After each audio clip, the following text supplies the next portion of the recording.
For you to succeed in animal production and animal nutrition, you need to know where to get animal feed.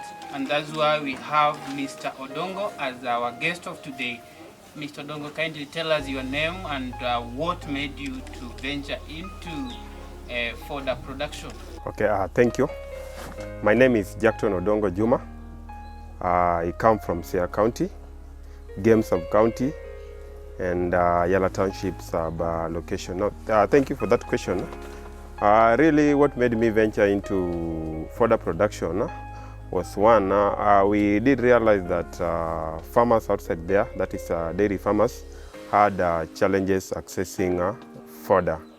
And for us to fill the gap, I sat down and decided to venture into fodder production. So I was driven into fodder production by two things. Number one, to fill the gap that existed in dairy production, that is the fodder. And then number two, definitely I was also driven by the money that I foresaw there. So basically those are the things that drove me into fodder production.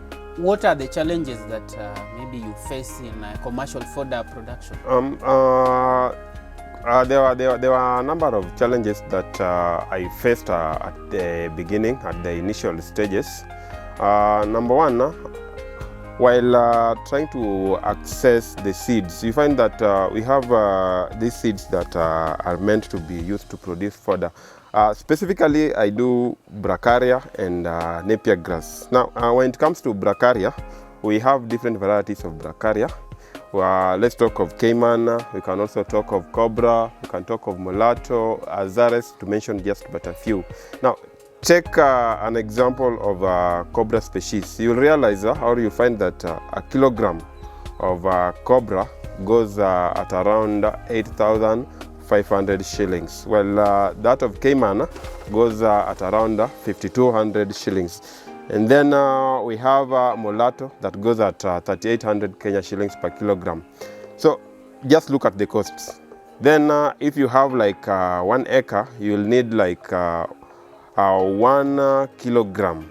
So when it comes to fodder production, number one, we realize that the costs of production, that is in terms of seeds, they are very exorbitant. Then number two, you also realize that in Siaya, Game and Yala, to be specific, we have scarcity of land. So for you to venture into this fodder production, you will either have to lease some piece of land, or maybe if you are financially viable, you will maybe have to purchase your own piece of land. So basically, those are the main challenges that I faced while starting this fodder production as a business. Where did you get the idea of commercial fodder production? As I look, you look very young, and I wonder why you decided to become a commercial fodder producer. I underwent several trainings. The first training that I underwent when it comes to fodders and dairy, that is after my college. Of course, I also did an agricultural course. So after that, I was sponsored by an organization, GIZ, where I was taken to Bukura etc. and underwent some TVET course. So one of the things that we were taught there was on fodder production, fodder conservation, feeding a dairy animal. So that is what drove me into fodder production. And then after that short course, I also realized that there was some need, there was some niche that had to be filled. So I was driven. I was motivated by the course that I took, that is the TVET training that I underwent, sponsored by GZ. Then number two, the need to fill the gap that also existed in terms of fodder. In fodder production, can you mention types of fodder that maybe a farmer can plant or get from you? When it comes to fodder, basically fodder is anything that an animal feeds on. But then these fodder are also classified according to different nutrients that they contain and the different nutrients that they give that they give the animals that consume them. So when it comes to the classification, we have those that are energy sources, and we also have those that are protein sources. So energy sources, we have the different types of grasses, the bracharia that we mentioned earlier. We can talk of napier grass. We can also talk of maize that is used in silage making. We can also talk of the fodder, sorghum, to mention just but a few. Then when it comes to the protein sources, we can talk of things like potato vines, that is the sweet potato vines. We can also talk of the desmodium. And we also have other fodders that are classified among as fodder trees. Talk of things like Sesbania sesban. Talk of things like lucina.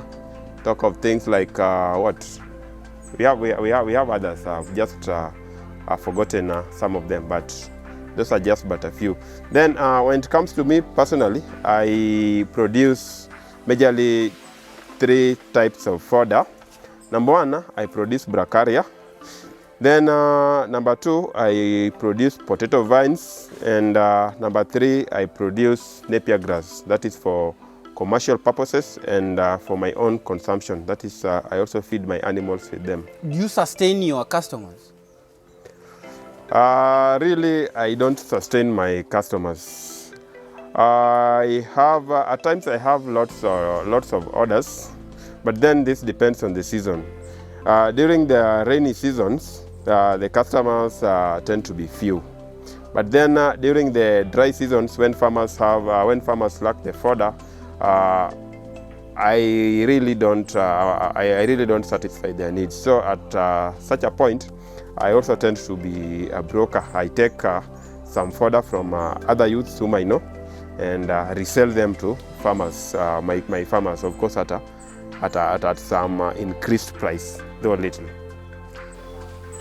What do you mean by being a broker? Kindly clarify to us so that we know what do you mean by the term broker. What I really mean by being a broker is that, for example, if my client tells me that they want, let's say, 100 bales of bracharia, and I don't have that 100 bales of bracharia, and we agree with the client that he'll take the 100 bales at maybe 300 per bale. So what I do, I look for a youth who maybe has the bracharia and is willing to take, let's say, something like 200 or 250 shillings per bale. So in between there, I connect that youth to that farmer. So at the end of it all, acting like the middleman, I end up benefiting with some cash, and the farmer also ends up benefiting with the fodder. While the youth also ends up benefiting by selling their grass or their fodder. So what can be the best term to use instead of broker? Broker is a thief. Why can't we call it aggregator, connector? Yes, those are the words that I ought to have used.